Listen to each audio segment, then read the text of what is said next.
Polisi menetapkan sedikitnya 2 tersangka dalam kasus penipuan wedding organizer PT Ayu Lestari Sejahtera. Tersangka pertama yakni Ayu Puspita berperan sebagai pemilik usaha dan penanggung jawab kegiatan. Sementara tersangka berinisial D membantu melaksanakan kegiatan. Para tersangka dijerat pasal penipuan dan penggelapan. Sementara 3 orang lain yang juga ditangkap masih dalam pemeriksaan. Hari ini kami dari Polres Metro Jakarta Utara sudah menetapkan 2 orang tersangka dengan inisial A perempuan dan D laki-laki, yang mana perannya yaitu A sebagai penanggung jawab dari semua kegiatan, kemudian D yang membantu melaksanakan seluruh kegiatan tersebut, yang aktif membantu.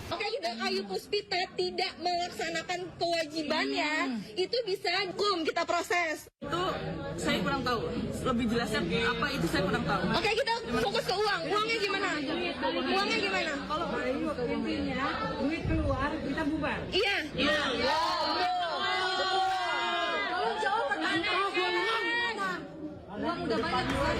Sebelumnya, ratusan orang korban wedding organizer bodong tersebut menggerebek rumah pemilik WO di kawasan Cipayung, Jakarta Timur. Saat diinterogasi oleh korban, pemilik WO berbelit-belit dalam memberikan keterangan. Petugas kepolisian yang tiba di lokasi berupaya meredam amarah massa agar tidak terjadi aksi anarkis. Kasus penipuan wedding organizer ini terkuak setelah beredar viral video acara pernikahan di sebuah gedung di Jakarta tanpa makanan karena pihak wedding organizer Ayu Puspita mangkir. Dari Jakarta, tim liputan iNews melaporkan.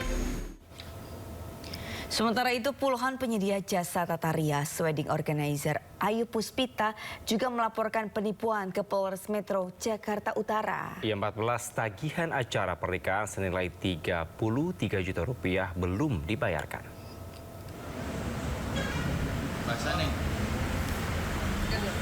Anggi Novita, salah satu penyedia jasa tata rias pengantin yang bekerja sama dengan Ayu Puspita, mendatangi Polres Metro Jakarta Utara dengan membawa bukti 14 tagihan yang belum dibayarkan. Dirinya mengaku susah menagih karena banyak karyawan wedding organizer Ayu Puspita tidak bisa dihubungi dan juga lepas tanggung jawab. Saat ini pemirsa, polisi telah menetapkan 2 tersangka, diantaranya Ayu Puspita sebagai pemilik wedding organizer dan juga pegawainya berinisial D. Keduanya terancam pasal tentang penipuan dan penggelapan. Bulan November ini si aku telat pembayaran. Alasannya karena kemarin katanya ada kendala apa, tapi kan aku nggak tahu lebih jelas kendalanya apa. Cuma di info ada kendala dalam situasi ini, maaf ada keterlambatan pembayaran, gitu aja sih. Total kerugiannya 33.150, ada 14 event atau enggak 14 invoice. Daya 65 Jalan Suprapto Blok A. Enggak nyampe. Polres Metro Jakarta Pusat mengungkap kronologi terbakarnya gedung Teradrome di Kemayoran, Jakarta Pusat yang terjadi pada Selasa 9 Desember. Polisi menyebut kebakaran pertama kali diketahui antara pukul 12.30 hingga pukul 12.50 waktu Indonesia Barat. Petugas juga menyebut api diduga berasal dari lantai 1 gedung yang memiliki 7 lantai itu. Penyebab kebakaran diduga berasal dari ledakan baterai drone. Kebakaran sempat dipadamkan oleh salah satu karyawan namun tidak berhasil. Pukul 12.50 waktu Indonesia Barat, petugas yang tiba di lokasi langsung melakukan penanganan awal. Sebanyak 28 unit mobil pemadam kebakaran dan 101 personel dikerahkan ke lokasi.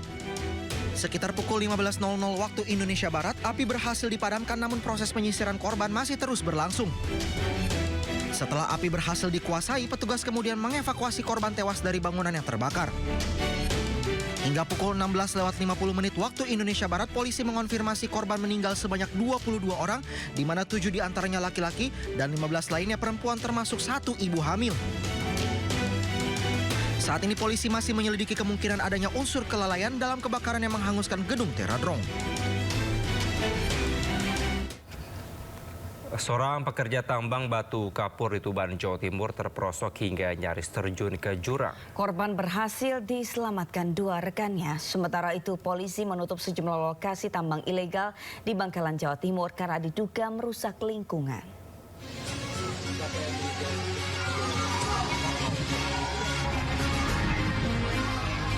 Detik-detik penyelamatan seorang pekerja tambang batu kapur di Tuban, Jawa Timur yang bergelantungan di dinding tembok curam berlangsung dramatis. 2 rekan korban berupaya mengevakuasi dengan alat bantuan yang muncul dari atas tebing. Sebelumnya, korban diduga terpeleset anak tangga yang licin setelah diguyur hujan. Korban kemudian berhasil dievakuasi dengan selamat menggunakan alat bantuan.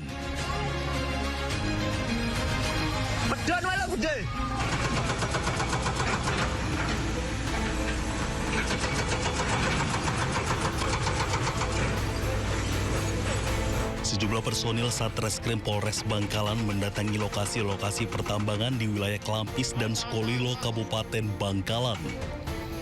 Dari 2 lokasi tambang ilegal ini, Polres Bangkalan mengamankan 2 tersangka yang merupakan pemilik serta pengusaha pertambangan ilegal.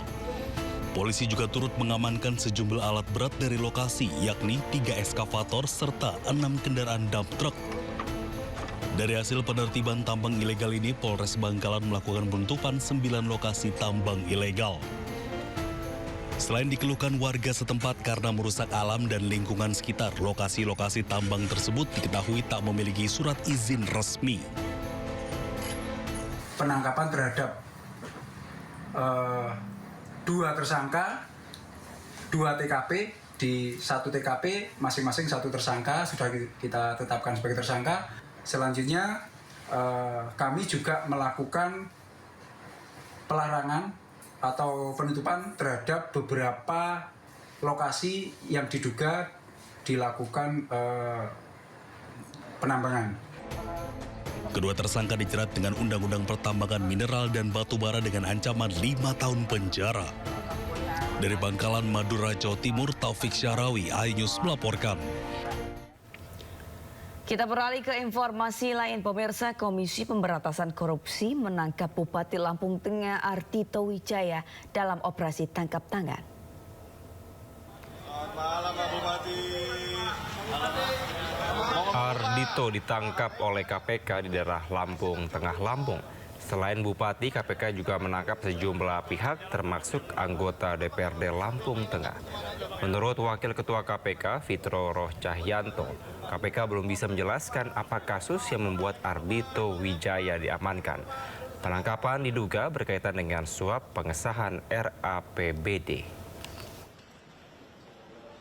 Hari ini melakukan kegiatan tertangkap tangan dengan mengamankan sejumlah 5 orang. Salah satunya adalah Bupati Lampung Tengah. Kepada 5 orang tersebut kemudian dibawa ke Jakarta dan saat ini masih dilakukan pemeriksaan secara. Dan informasi lainnya, pemirsa, polisi menetapkan pemilik wedding organizer bodong sebagai tersangka kasus penipuan dengan kerugian diperkirakan belasan miliar rupiah.